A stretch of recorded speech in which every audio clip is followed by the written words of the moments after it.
Hello, my name is Dolores Hagen, and welcome to our backyard.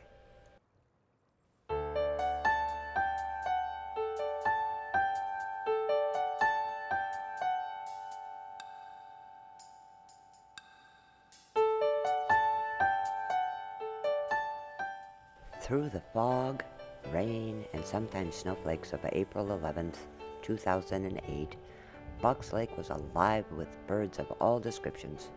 They flew through the skies, all manner and kind, cutting through the gray skies, covering the lake's surface.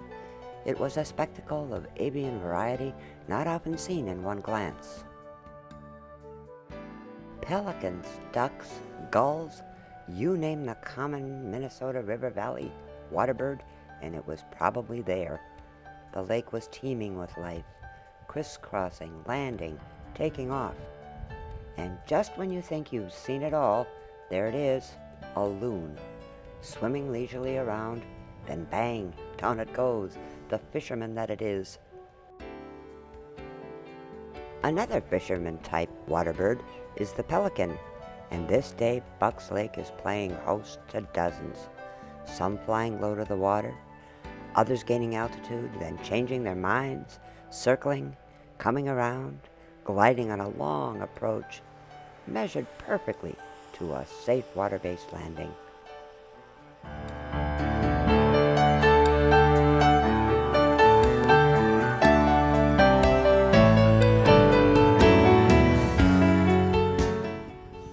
Flight after flight come in, gliding in perfect formation, playing follow the leader, cruising low, then circling around, perhaps in pursuit of the ideal fishing spot to land.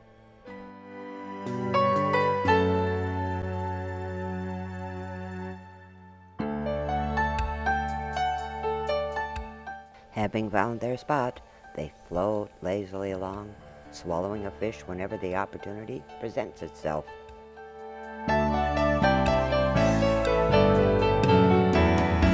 We spot the loon again, and just beyond are a group of pelicans taking a snooze, resting while ducks and other pelicans float merrily along.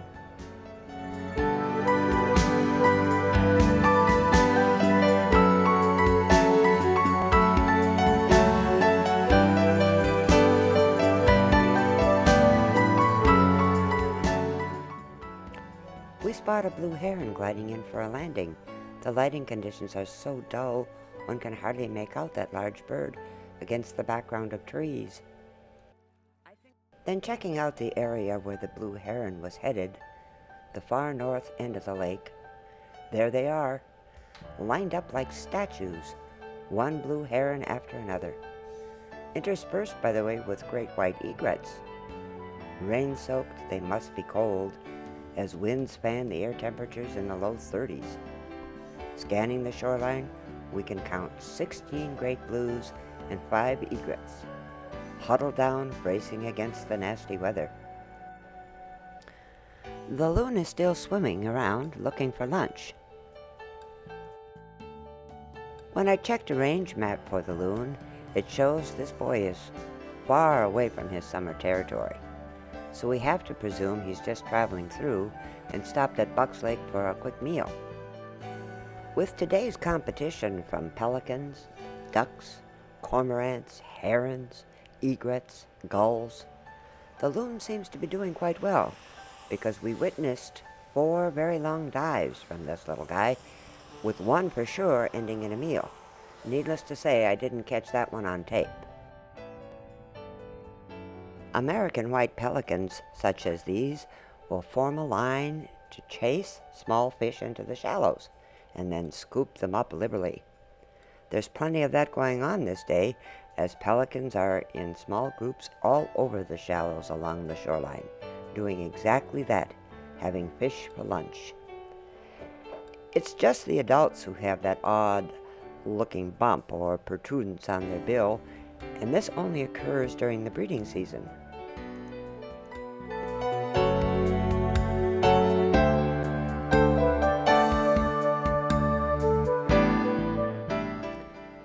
Pelicans are among the larger and heavier birds in the world, so they are very impressive in flight, but also on the water. There is so much mass above the waterline, I've always wondered just how much bird there is below the waterline. A substantial amount, I would guess, or they would be top-heavy and tip over just when floating in choppy water. The blue herons and egrets are still in their picket line along the northern shoreline. With the rain and fog, it's hard to see them, but they're there.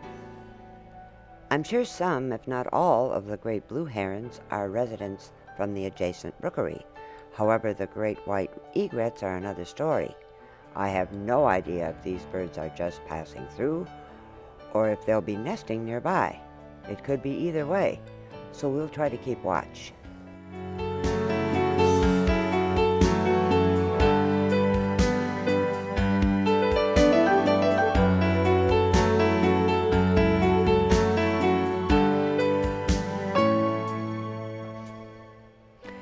As they stand there, mixing with swimming and resting pelicans, you realize that these are some of the biggest birds around, and all three seem content together, sharing food source and space with no problem.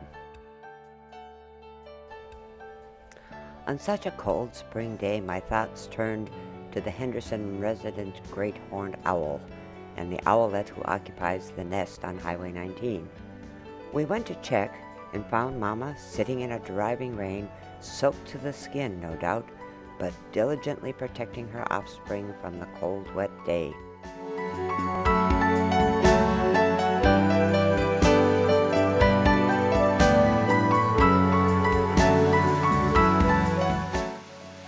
That tree swung back and forth in the strong wind. We were there for nearly 15 minutes, and she never left, just stayed right there. The most movement was an occasional head turn or the blinking of an eye.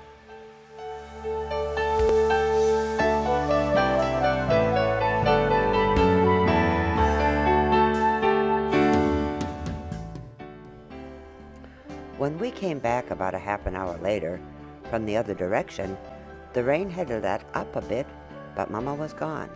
Hunting, perhaps, but there was the owlet, getting pretty frisky up there, undoubtedly trying to stay warm until Mama could return. This has been a look at the waterbird population in the Minnesota River Valley and Henderson as of April 11th, 2008.